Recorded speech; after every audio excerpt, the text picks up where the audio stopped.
제목, 케인스, 정부를 비대 중독시킨 남자. 그는 단순히 경제학을 바꾼 것이 아닙니다. 그는 정부가 두려움, 권력, 그리고 돈을 생각하는 방식 자체를 바꾸었습니다. 존 메이너드 케인스. 그는 정치인도 혁명가도 아니었습니다. 적어도 우리가 흔히 생각하는 그런 의미에서는요. 그는 훨씬 더 희귀한 존재였습니다.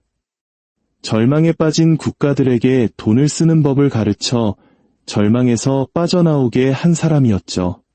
수세기 동안 빚은 죄악이었습니다. 재정 적자는 도덕적 실패로 여겨졌습니다.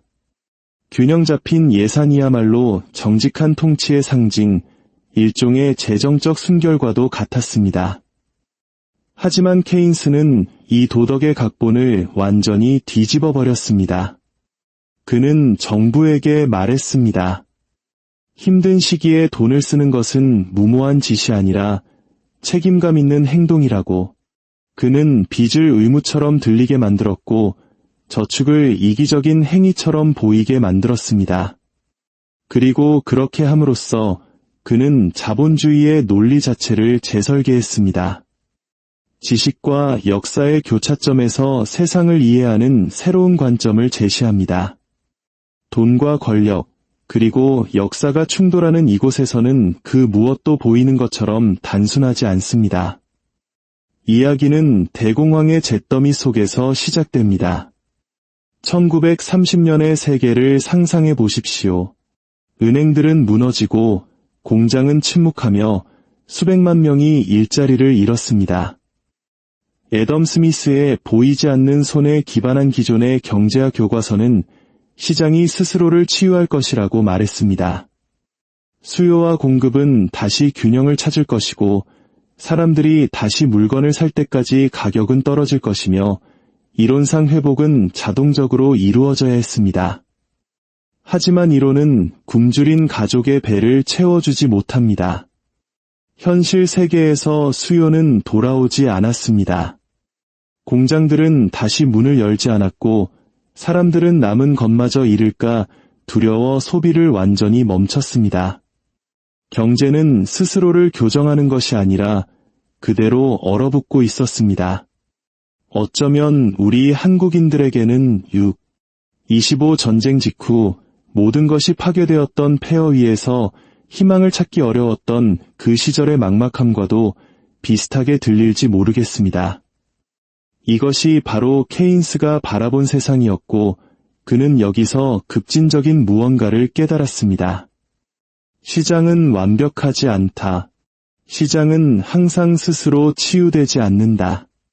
때로는 두려움의 악순환에 갇혀버린다. 사람들이 소비를 멈추면 기업은 고용을 멈춥니다. 기업이 고용을 멈추면 소득은 줄어듭니다. 그리고 소득이 줄어들면 소비는 더욱 붕괴합니다. 이것은 끝없는 하강나선, 일종의 경제적 블랙홀과 같습니다. 케인스는 경제에 부족한 것이 규율이나 절약이 아니라고 보았습니다. 부족한 것은 바로 수요, 즉 시스템을 통해 흐르는 돈 그 자체였습니다. 간단히 말해 경기 침체는 모든 사람이 동시에 저축하려고 할 때 발생합니다.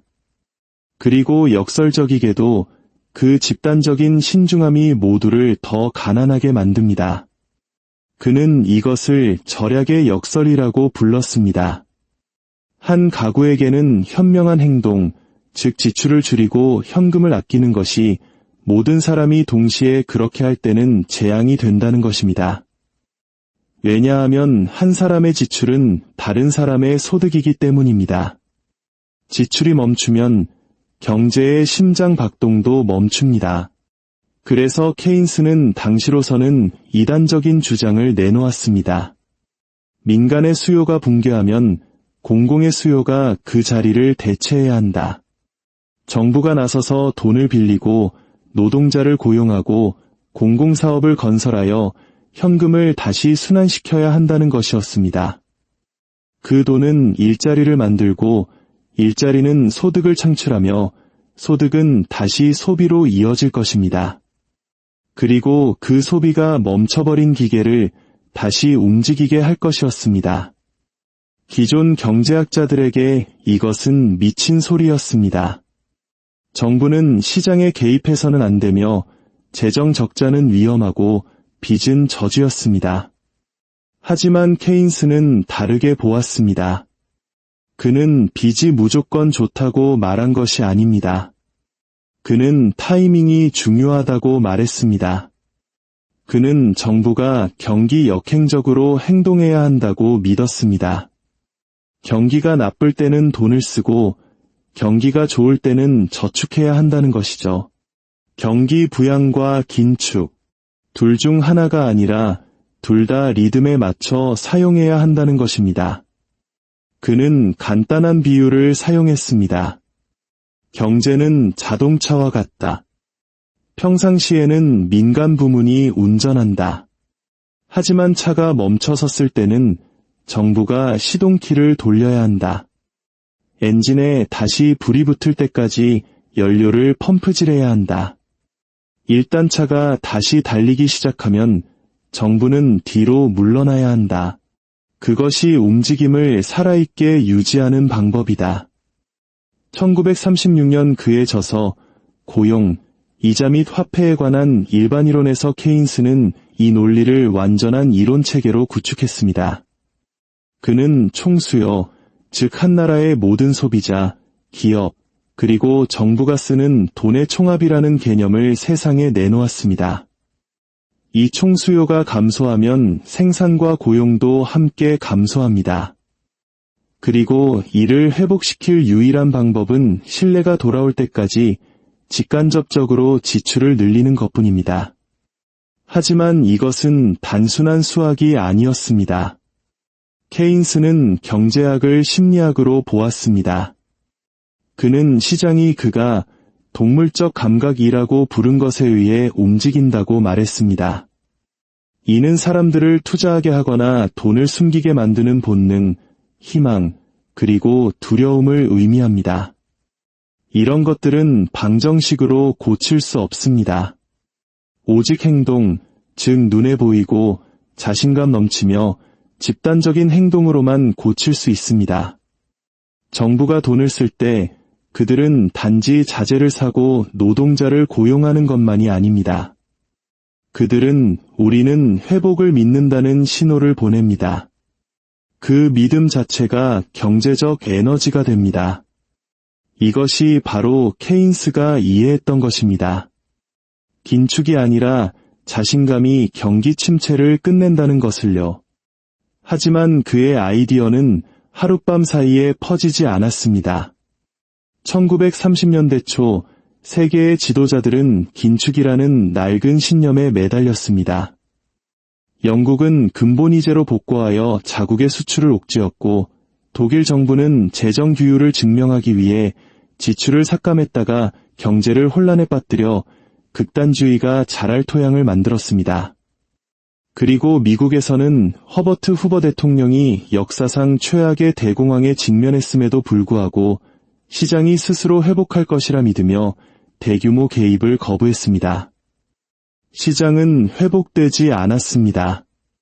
1933년까지 미국인 4명 중 1명이 실업자였고 은행 파산은 평생 모은 저축을 앗아갔습니다. 자유시장은 침묵 속에 얼어붙었습니다. 바로 그때 프랭클린 D. 루스벨트가 무대에 등장했습니다. 경제학자는 아니었지만 그의 본능은 케인스의 논리와 일치했습니다. 그는 아직 그것을 케인스주의라고 부르지 않았지만 아이디어는 같았습니다. 두려움이 사람들의 소비를 막을 때 정부가 그들을 대신해 소비해야 한다. 루스벨트의 뉴딜 정책은 단일 프로그램이 아니었습니다. 그것은 하나의 철학이었습니다. 테네시강 유역개발공사나 후버댐 같은 거대한 공공사업은 수백만 명을 고용했습니다. 공공사업진흥청은 예술가, 교사, 건설 노동자들을 고용했습니다. 정부는 국가 최대의 고객이 되어 경제의 혈관에 직접 임금을 주입했습니다. 그리고 서서히 효과가 나타났습니다. 수요가 돌아왔고 자신감이 살아났습니다. 1930년대 후반 미국은 아직 완전히 치유되지는 않았지만 회복하고 있었습니다. 하지만 케인스의 아이디어를 논쟁의 여지 없이 증명하기 위해서는 훨씬 더 크고 훨씬 더 어두운 무언가가 필요했습니다. 그것은 바로 전쟁이었습니다. 제2차 세계대전이 발발하자 전 세계 정부들은 케인스가 촉구했던 그대로 행동했습니다. 그들은 주저없이 돈을 썼습니다. 공장들은 소비재가 아닌 탱크, 군함, 비행기를 생산하기 위해 다시 문을 열었습니다. 정부는 경기 부양을 위해서가 아니라 생존을 위해 막대한 빚을 냈습니다. 그리고 역사상 처음으로 세계적인 위기 속에서 실업이 사라졌습니다. 총력전이 케인스 경제학의 궁극적인 실험이 되었다는 것은 잔인한 아이러니였습니다. 그리고 그것은 성공했습니다. 생산은 급증했고 소득은 증가했으며 폭탄이 떨어지는 와중에도 경제는 다시 활기를 띠었습니다. 이것이 번영은 아니었지만 대규모 정부 지출이 대공황을 끝낼 수 있다는 증거였습니다. 전쟁이 끝나자 케인스의 이론은 단순히 받아들여진 것이 아니라 복음이 되었습니다. 그의 손길은 브레튼 우즈 체제, 전후 복구, 복지 국가의 탄생, 그리고 1945년부터 1973년까지 이어진 기나긴 성장의 황금기 등 그 이후의 모든 것을 형성했습니다. 어쩌면 우리에게 가장 익숙한 이야기일지도 모릅니다. 바로 폐허 위에서 한강의 기적을 이끌었던 강력한 정부 주도의 경제성장 모델처럼 말이죠. 케인스는 자본주의에 두 번째 생명을 주었습니다. 정부에 의해 관리되고 정책에 의해 균형을 맞추며 번영은 긴축이 아니라 움직임 속에서 발견된다는 생각에 의해 인도되는 삶을 말입니다. 하지만 모든 위대한 아이디어에는 숨겨진 대가가 따르는 법입니다. 일단 시스템이 지출이 어떤 위기든 해결할 수 있다는 것을 배우게 되면 그것은 또한 절제는 영원히 미룰 수 있다는 것도 배우게 되기 때문입니다. 제2차 세계대전 이후 케인스는 단순한 경제학자가 아니라 예언자였습니다. 전 세계 정부들은 그의 청사진을 사용하여 폐허 위에서 국가를 재건했습니다. 그들은 직접 보았습니다. 빚으로 시간을 벌 수 있고 지출로 안정을 살 수 있으며 완전 고용으로 평화를 살 수 있다는 것을요. 폭탄을 만들던 공장들은 이제 자동차, 라디오, 냉장고를 생산했습니다. 군인들은 자신들이 지켜낸 세상을 건설하는 일자리로 돌아왔습니다. 그리고 그 호황 뒤에는 조용한 혁명이 있었습니다. 정부는 더 이상 시장이 행동하기를 기다리지 않았습니다. 그들은 시장을 관리했습니다. 1950년대와 60년대를 거치며 케인스주의 경제학은 이론 이상이 되었습니다. 그것은 자유세계의 운영체제였습니다. 공공사업, 저렴한 신용, 실업보험, 주택 프로젝트, 사회 기반 시설. 이 모든 것이 소비를 유지하고 붕괴를 막는 도구였습니다. 경기 침체는 더 짧아졌고 회복은 더 빨라졌습니다. 한때 날씨처럼 여겨졌던 경기 순환은 이제 정책 이반자들이 통제할 수 있다고 믿는 것이 되었습니다. 역사상 처음으로 자본주의는 목줄을 찾습니다. 그리고 케인스는 그 목줄을 국가의 손에 쥐어주었습니다. 하지만 이 성공에는 보이지 않는 부작용이 있었습니다. 바로 의존성입니다. 정부가 경기 침체를 완화하기 위해 지출을 더 많이 사용할수록 그것을 멈추기는 더 어려워졌습니다. 정치인들은 유권자들이 경기 부양의 느낌은 좋아하지만 저축의 규율은 좋아하지 않는다는 것을 발견했습니다. 경기가 좋을 때 정부는 흑자를 내야 한다는 케인스의 황금률은 편리하게 잊혀졌습니다. 그리고 1960년대 후반 무언가 변하기 시작했습니다. 한때 자본주의를 안정시켰던 기계가 과열되기 시작한 것입니다. 물가가 오르기 시작했고 임금이 그 뒤를 따랐습니다. 성장과 인플레이션 사이에 아슬아슬한 균형이 무너지기 시작했습니다. 그리고 1970년대 석유 파동이 닥쳤을 때 세계는 케인스주의적 통제의 한계를 배우게 되었습니다. 스태그플레이션, 즉 높은 인플레이션과 높은 실업률이 동시에 발생하는 현상은 일어나서는 안 되는 일이었습니다. 케인스 이론에 따르면 그 둘은 정반대의 개념이었기 때문입니다. 하지만 유가가 그 논리를 산산조각 냈습니다. 경제는 현금으로 넘쳐났지만 에너지는 부족했습니다. 기계는 동기화를 잃었습니다. 정부들은 위기에서 벗어나기 위해 돈을 쓰려고 했지만 이번에는 지출이 물가만 악화시켰습니다. 신뢰는 붕괴했고 케인스에 대한 믿음은 희미해지기 시작했습니다. 바로 그때 밀턴 프리드먼과 시카고 학파가 이끄는 통화주의라는 새로운 학파가 등장했습니다. 그들은 과도한 정부 개입이 시장을 왜곡했다고 비난했습니다.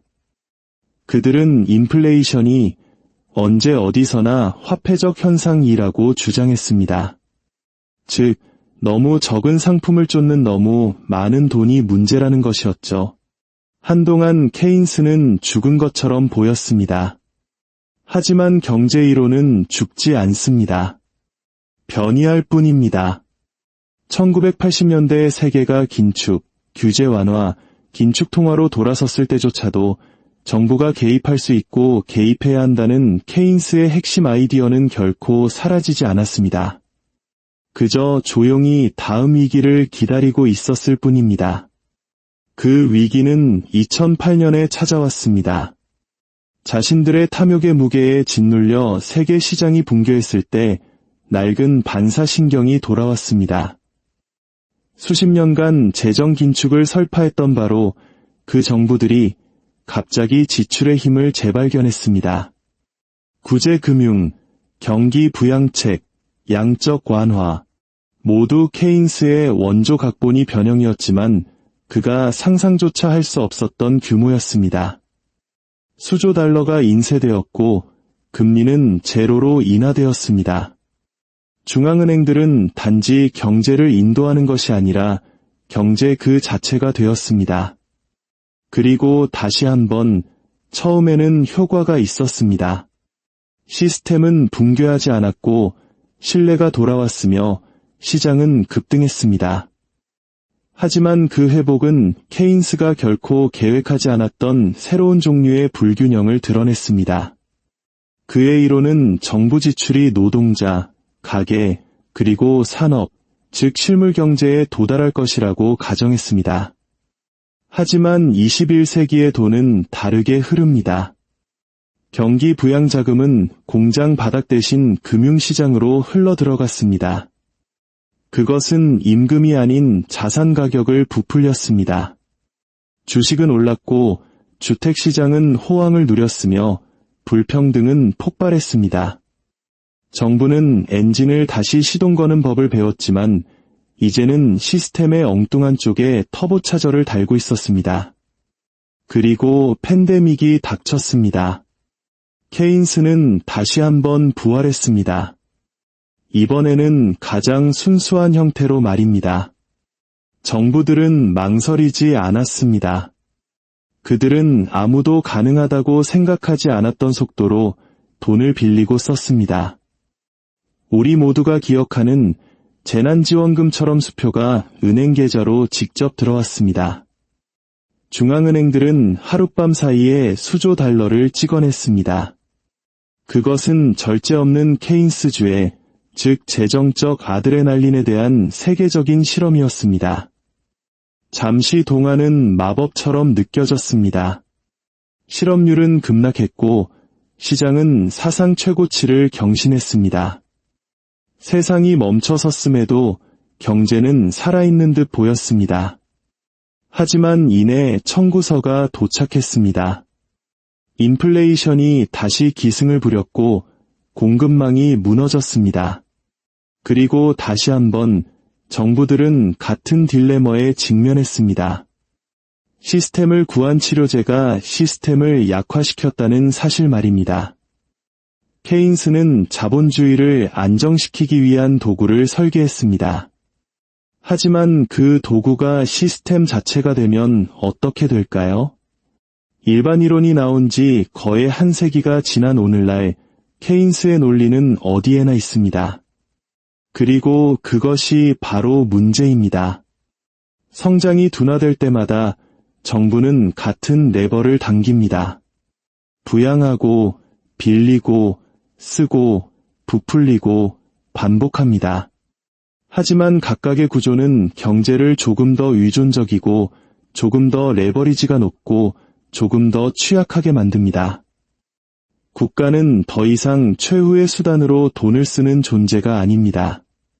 최초의 수단으로, 그리고 종종 유일하게 남은 수단으로 돈을 쓰는 존재가 되었습니다. 현대의 정치인들은 케인스주의를 그 한계 없이 사용하는 법을 배웠습니다. 그들은 호황기에도 불황기에도 적자를 냅니다. 그들은 안정을 위해서가 아니라 권력을 유지하기 위해 돈을 씁니다. 케인스가 상상했던 균형, 즉 번영 속의 규율과 이기 속의 지원은 정책으로 이장한 영구적인 경기 부양으로 대체되었습니다. 그럼에도 불구하고 그의 탁월함은 여전히 빛납니다. 케인스는 정부에 백지수표를 준 것이 아닙니다. 그는 그들에게 거울을 주었습니다. 그는 경제학이 단지 수학이나 돈이 아니라는 것을 보여주었습니다. 그것은 심리학, 믿음, 신뢰의 문제라는 것을요. 사람들이 미래에 대한 신뢰를 잃으면 소비를 멈춥니다. 그리고 그들이 소비를 멈추면 경제는 죽습니다. 케인스는 다른 모든 것이 실패했을 때조차 그 믿음을 살아있게 유지하기 위한 이론을 만들었습니다. 하지만 여기에 섬뜩한 진실이 있습니다. 현대 세계는 경계 없는 믿음 위에서 작동합니다. 케인스가 구한 바로 그 시스템이 그의 약을 중독으로 바꾸었습니다. 위기가 닥칠 때마다 우리는 돈을 씁니다. 그리고 돈을 쓸 때마다 고통에 대한 역치는 낮아집니다. 오늘날의 시장은 경기 침체를 두려워하지 않습니다. 그들은 금단 현상을 두려워합니다. 케인스는 언젠가 이렇게 말했습니다. 장기적으로 보면 우리 모두는 죽는다. 그는 이 말을 도전의 의미로 했습니다. 정부가 사람들이 견딜 수 없는 것을 보이지 않는 손이 해결해 주기를 기다려서는 안 된다는 뜻이었죠. 하지만 시간이 흐르면서 그것은 다른 것이 되었습니다.